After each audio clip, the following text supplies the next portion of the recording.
there's a great chance that he'll get back to 100%. I just don't know how long that's going to be.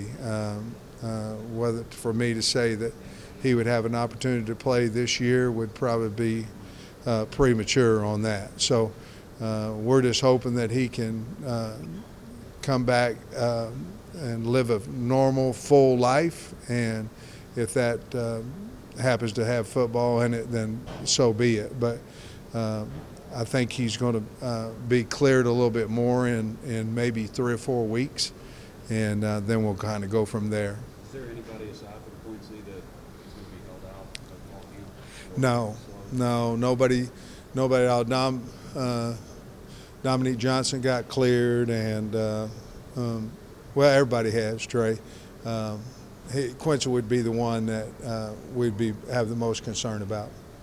With Dominic being out so much, I think it was listed like 253 or something. Has he gotten his weight under? He has. As a matter of fact, there was a conversation on the plane coming in about how he looks and how much better in shape. I think he looks better right now than any time that he did last year.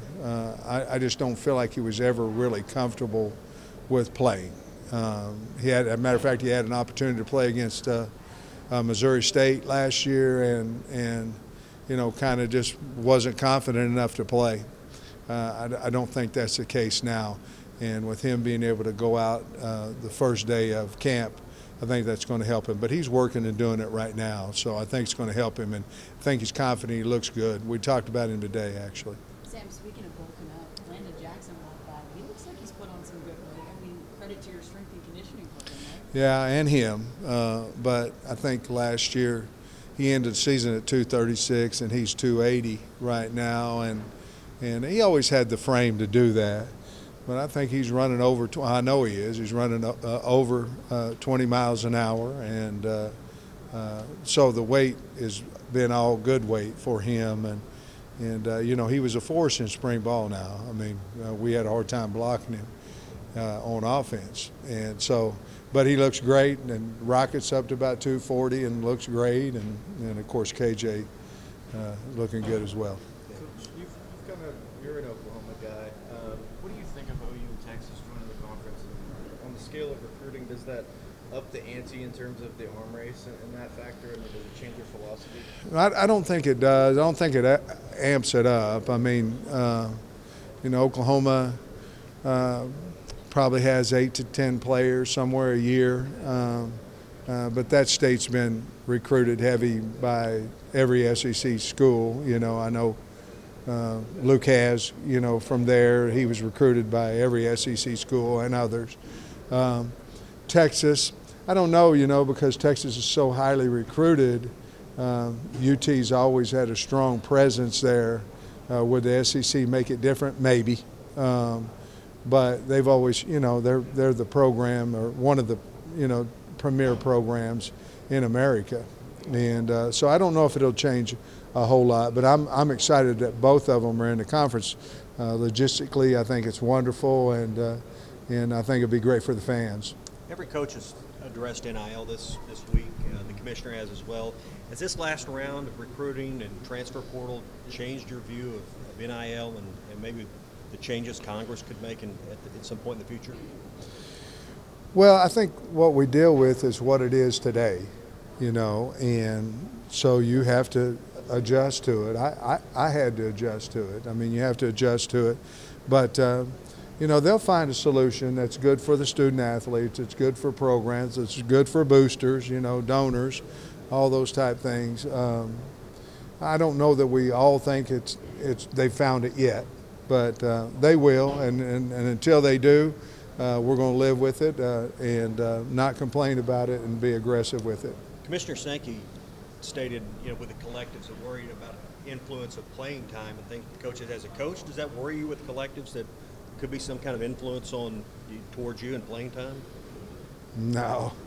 I mean, I'm not going to lose my team because somebody's making more money than somebody else. We're going to put the best players out there. So, no, I mean, it may affect him, but no, it doesn't affect me. Sam, how excited are you for this season? Very. Anytime you're always working, but anytime you have a season that was disappointing. You want to make up for it, and certainly we were disappointed. Our state was disappointed. I get it. I mean, nobody was more disappointed in last year's season than myself and our players. But we got a chance to fix it, and we're excited about what's transpired since the end of the season. I'm going to include the bowl win, but since the end of the season to now, I think there's been a lot of positive change. Everybody in the SEC West expects to win, and not everybody can win. So you have to turn over every stone to look for the edge. How do you find edges to win close games and that kind of stuff? Well, I think the first thing you have to admit you have a problem. You have to find the problem, what it is. A lot of times you just look in the mirror and you found it, and how are you going to fix it? I think the blame game is terrible, blaming this guy, that guy, this guy. You got to look in the mirror and you got to go fix it. It's my job to fix it.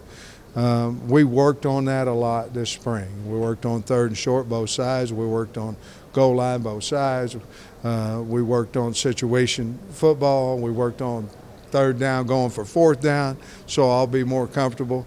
And those are you're talking about if we make one, will it be a difference in 3 points? Well, if it is, then we would have won 4 more games. So all those things we're looking internally, some things that we do, schematics, but we've got to get back to physical, tough football.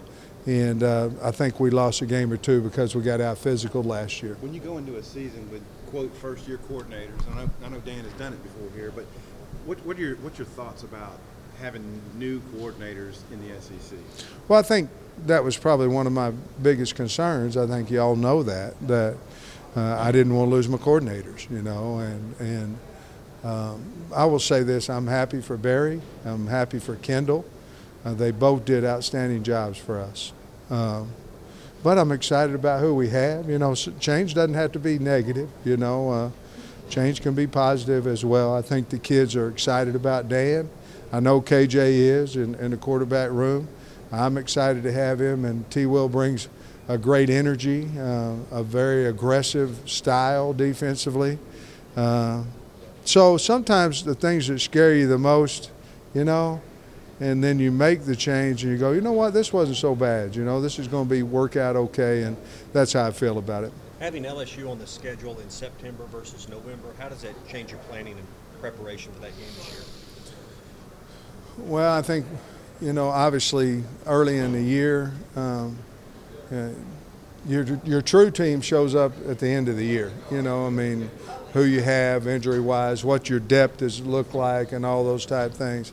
I think the fact that it's our first SEC game, I think that will be valuable to us and them, obviously. But I don't know that it'll change a whole lot more than that. But I do appreciate the fact that that'll be our first SEC contest. When you sort of talk about the balance between name, image, and likeness, and balancing sort of the work as an athlete, what for you as a coach is sort of the right balance for that, and how would you sort of want to approach that?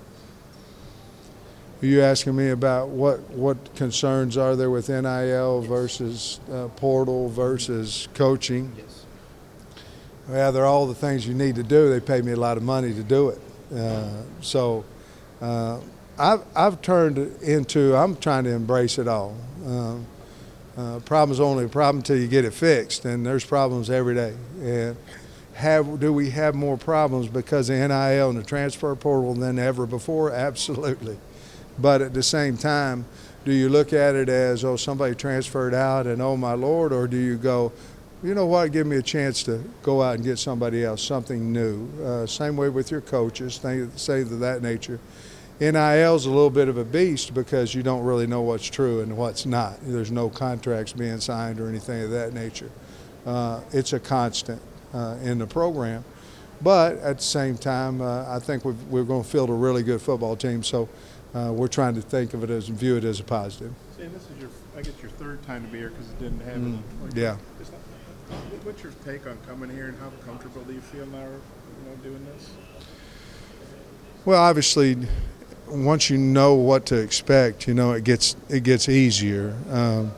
I'll be honest with you, I'm still nervous about going in the big room. I don't know why. I mean, you know, I interview all the time. But, I mean, they grade you and all that kind of stuff. You know, you don't want to be last. If I can get close to the bottom but not last, I'll be okay. I'll be honest with you, coming on the plane, it's just an honor. You know, I'm the head coach at Arkansas. They're flying us in a private plane. I'm around KJ and Rocket and Landon Jackson.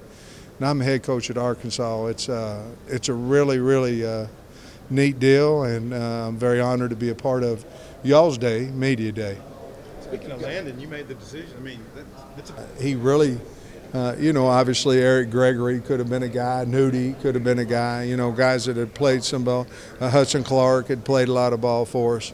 But I just thought Landon had such a great spring for us, and that he was one of the deserving. You know how I feel. I'd bring the whole damn team if, you know, I could. But they had us three, and we sat around and talked about it as a staff and chose him. Coach, you've got 4 top 100 recruits committed in this class, 9 4 your 16th commits. You've never had that before. Yeah. Arkansas's never had that. What's changed? Well, I hired a lot of good recruiters, you know, obviously, because if you look at it, we had our chance. You know, we had the nine win season, you know, winning the Outback Bowl, and we finished probably in the top 20, 25, somewhere in that. And so we had that chance coming off 7-6. It doesn't have much fireworks as you know, being in the top 20 at the end of the year. So you hire guys that it's work, and you hire guys with personalities, and you hire guys that are willing to get on Zooms and all that. And that's what we did, because the facilities haven't changed, the head coach hasn't changed. It's the confidence that Arkansas can be a destination for the top players in the country. You have to sell that, and our staff's done a great job of doing that. Does it feel more like you're involved in more like head-to-head battle with SEC? Man, it's been fun. Yeah, I mean, you know, I tell our coaches all the time, you know, you'll find a great recruiter is one where you go beat several SEC teams outside your state. Now, a great recruiter could be the same inside the state as well. But you go pluck somebody from another state that has a university in that state that's playing in the SEC that has that offer, you've done a hell of a job. So you made the Lindy's all coaches as players team. The what? You made the Lindy's all coaches as players team. Oh, I did. Yeah, for your All-American career. I just wonder what you think about that. Wait, now, that's for playing or coaching? It's like the coaches who were the best players. And Oh, Deion well, Sanders I is knew on that. there. You know? Well, I mean, Deion, I was the first question I was asked is Deion's on there with me. Yeah. Is he? Okay, good. Well, I didn't know anything about that, but I wasn't a very good player. But I appreciate being on the team. You're an All-American. Sam, you're an Oklahoma guy. You coached there, obviously. Been around the program a lot. Do you think OU's ready for the SEC, or what do you think? Absolutely. If they do, I do. Absolutely. Coach, with the transfer portal, it's kind of limited the impact that true freshmen have now in college football. But is there a guy or two on this team that you see immediately impact? Yeah, I mean, you know, I don't know a lot, Trey, about the kids that came in, you know, in late May. That's, you know, you see them and they're running around, and you see they got good athletes, whatever. But the guys that were in here in spring, you know, you look at a Jalen Braxton, who I think is going to be a really good player for it. T.J. Metcalf is another guy that kind of stands out in there. I like the linebacker group, those freshman linebackers.